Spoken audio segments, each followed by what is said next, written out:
What's up guys, Nick here. Today we're out here filming some videos with Willis and we're talking about how drones actually kind of fits into the whole world of filmmaking and why they're actually a very useful tool. But yeah, that's today's video. Let's get into it.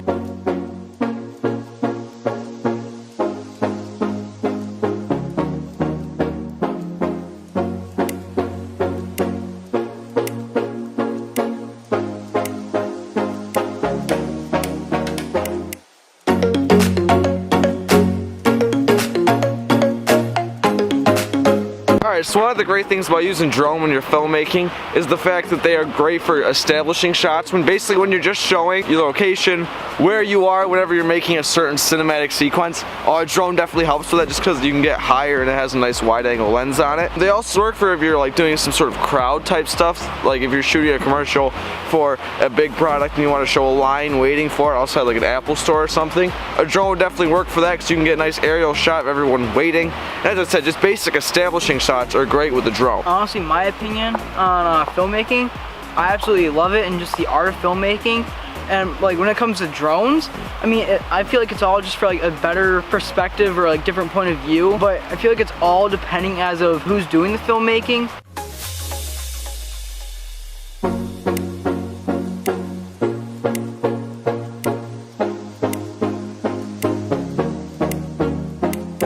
And now we're back in the house after that fun time out shooting with Willis. I got some Instagram photos. It was just a good time all around, as it usually is. Let's be real here. It's always a good time just going out and shooting videos with friends. Definitely something I would recommend. But we're going to talk about drones, so let's get into it. So recently, consumer drones are actually becoming much more of a popular thing, and the price in general of drones is slowly going down, which is great. Like when drones first started to become popular, the price was super high, and not everyone could afford a drone. But now you can get an incredible drone like the Spark for like 500 bucks. And that drone's very, very small, but it yields an incredible image. And even really nice drones like the DJI Mavic Pro 2, that's I think like $1,300-ish, and it's an incredible drone. It has that 1-inch Hasselblad sensor, has really beefy codecs, and it can shoot like log and stuff like that. And they're definitely making great strides in making drones better, because back when drones first became popular, a small drone like that wouldn't have been that good. To get a good image out of a drone, you have to buy something like the DJI Inspire, which is freaking a massive drone, and it's very, very expensive. And now they can build drones so powerful to hold something like a cinema camera on, which is great because normally you'd have to fly up in a helicopter and stuff like that before these drones started to become popular. And plus, drones in general are just getting so much more powerful. Like my DJI Spark can withstand some pretty heavy winds. Now I'm not saying go out and fly in a tornado, but definitely if it's slightly windy out, then that drone will be able to handle it just fine. And as I said, it's a tiny, tiny little drone. And plus, drones just yield such a cool part in your sequence. Like, don't make a whole sequence just with drone shots, because you need the medium, wide, tight shots to kind of further portray your story.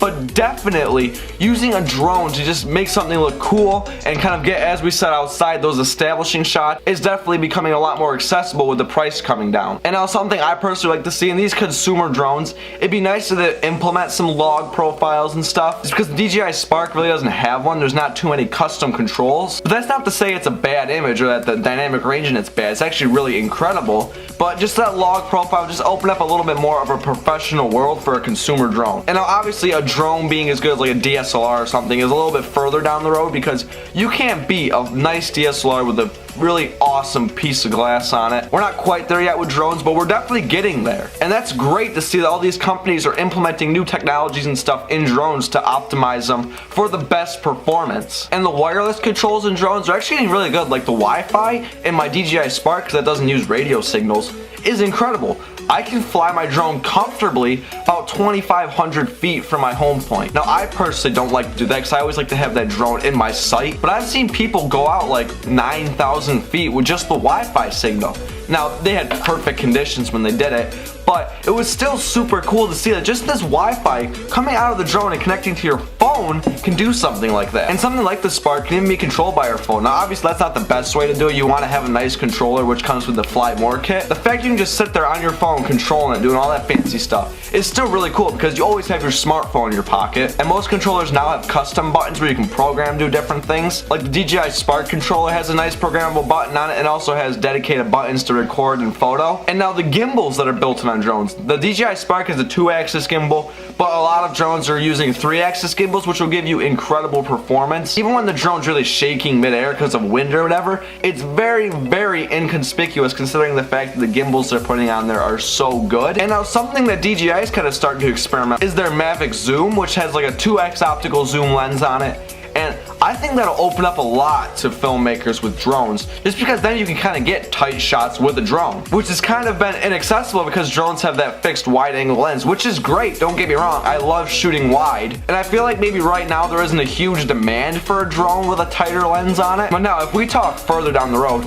maybe one day drones will have little interchangeable lenses. Now the lenses they might be interchanging won't be like the big EF mount Canon lenses, but it'll still be cool to maybe expand the horizon of drones with interchangeable lenses. Now as I said, that's farther down the road, but I think that'd be really cool and that'd open up a lot to filmmakers. So yeah, that's kind of my views on drones and how I would like to see them head. But right now, drones are definitely an incredible thing. Like for what I do right now for my drone, it's literally perfect. It's small, yields a great image, has a good all-around lens on, it's nice and wide, and plus, it's really responsive in the air. And I can fly it a decent distance away from me if I want to get like a nice wide shot of a hill or something. So yeah, drones are definitely an incredible thing and they are great to invest in if you're a filmmaker, because literally then the sky is the limit. But yeah, that's it for me guys. Thank you all for watching. I will see you guys in the next video. Comment down below if you feel the same way about drones or maybe some different things you'd like to see implemented. But yeah, I will see you guys in the next video. Peace out.